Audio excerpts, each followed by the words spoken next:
एक बार की बात है।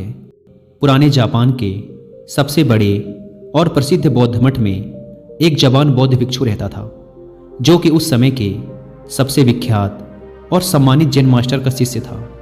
वह बौद्ध मठ में जैन मास्टर की सेवा करता और उनसे जैन की शिक्षाएं लेता व उनका अभ्यास करता। वह नौजवान बौद्ध भिक्षु बहुत ही होशियार, मेहनती और अपने कार्यों के प्रति ईमानदार था। वह जैन मास्टर के द्वारा दी गई हर एक शिक्षा का पूरे लगन के साथ अभ्यास करता और पूरी ईमानदारी के साथ उनका पालन भी करता। वह कभी भी अपने गुरु को शिकायत का कोई अवसर नहीं देता था। इसीलिए जैन मास्टर भी उससे बहुत खुश और संतुष्ट थे। एक दिन जैन मास्टर ने अपने उस शिष्य को एक बहुत ही महत्वपूर्ण काम देने का निर्णय किया।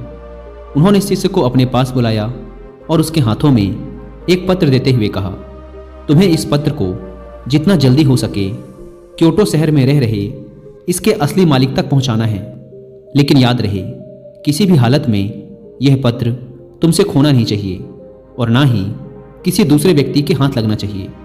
इस पत्र का जल्द से जल्द इसके सही मालिक तक पहुंचना बेहद ही आवश्यक है, क्योंकि इसमें हजारों लोगों की जिंदगी और मौत का सवाल है।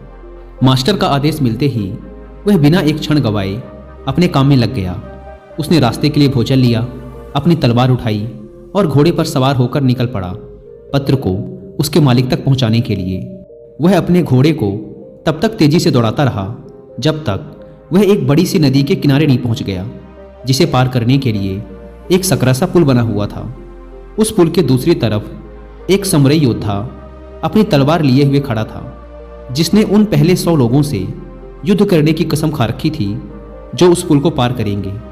अब तक वह वहां से गुजरने वाले 99 लोगों से युद्ध करके उन्हें मौत के घाट उतार चुका था, और अब वह यहां से गुजरने वाले उस 100वें व्यक्ति का बड़ी ही बेसब्री से इंतजार कर रहा था, जिसे युद्ध में मौत की नींद सुलाकर वह अपनी प्रतिज्ञा पूरी कर सके। जैसे ही उस नौजवान बौद्ध भिक्षु का घोड़ा उस पुल पर चढ़ता है, समुराई अपनी गरजती हुई आवाज में बोलता है, तुमने इस पुल पर कदम रख दिया है, इसीलिए अब तुम्हें मुझसे युद्ध करना होगा। अपनी तलवार निकालते हुए समुराई चिल्लाया, मरने के लिए तैयार हो जाओ। अपनी मौत को अपनी तरफ आता देख वो बौद्ध भिक्षु अंदर ही अंदर बहुत डर गया। लेकिन तभी उसे अपने गुरु की बात याद आती है कि पत्र बहुत महत्वपूर्ण है, यह किसी दूसरे व्यक्ति के हाथ नहीं लगना चाहिए।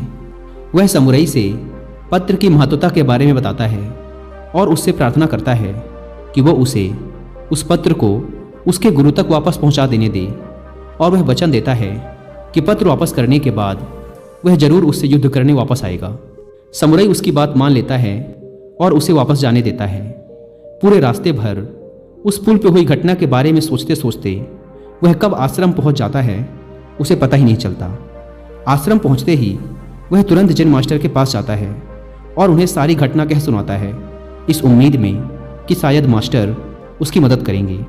लेकिन पूरी बात सुनने के बाद मास्टर सिर्फ इतना ही कहते हैं, मेरे पास ऐसा कोई तरीका नहीं है जिससे तुम एक समुराई योद्धा को तलवारबाजी में हरा सको, इसीलिए तुम्हारी मौत तो निश्चित है।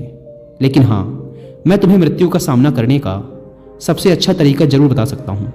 जब तुम उस पुल पर पहुँचो तो अपनी तलवार को अपने सर के ऊपर उठाना और अपनी आंख बंद कर लेना और पूरी शांति के साथ खड़े होकर इंतजार करना। जब तुम्हें महसूस हो कि कुछ ठंडी चीज तुम्हारी खोपड़ी को छू रही है, तो यही तुम्हारी मृत्यु होगी। इसके बाद वह नौजवान बौद्ध भिक्षु दोबारा अपने सफर पर निकल पड़ता है। इस बार वह अपनी मौत का सामना करने के लिए पूरी तरह से तैयार था। इस बार ना तो उसके अंदर कोई घबराहट थी और ना ही किसी प्रकार का डर। जब वह उस पुल पर पहुंचता है जहां समुराई उसका इंतजार कर रहा था, तो वह ठीक वैसा ही करता है जैसा मास्टर ने उससे कहा था। वह अपने दोनों हाथों से तलवार को सिर के ऊपर उठाता है और आंख बंद करके मौत के ठंडे स्पर्श का इंतजार करने लगता है।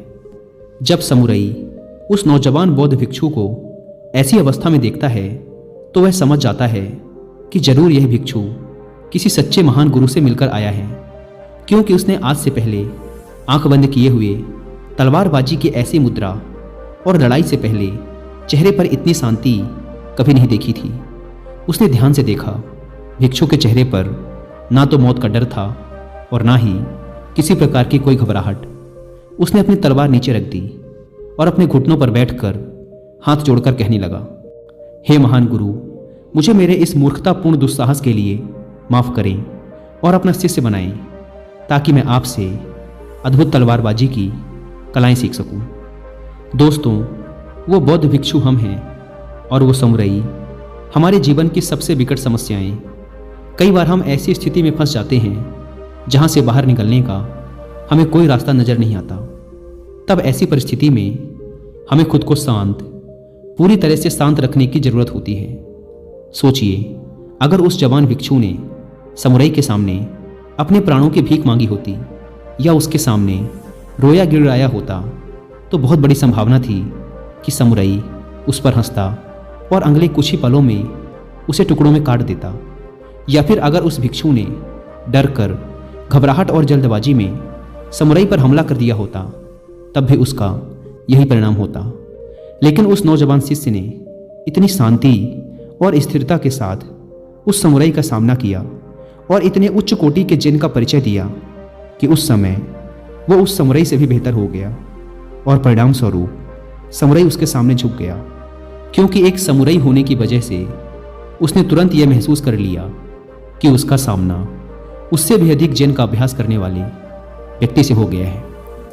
तो चाहे परिस्थितियां कितनी भी खराब क्यों न हो, कितना भी मुश्किल लगे उनका सामना करना, इस नौजवान भिक्षु की कहानी को याद रखना। और जब भी कोई मुसीबत रूपी समुराई आपके सामने आए तो अपनी आंखें बंद करो और शांत हो जाओ, पूरी तरह से शांत, और वो समुराई आपके सामने भी जरूर झुकेगा।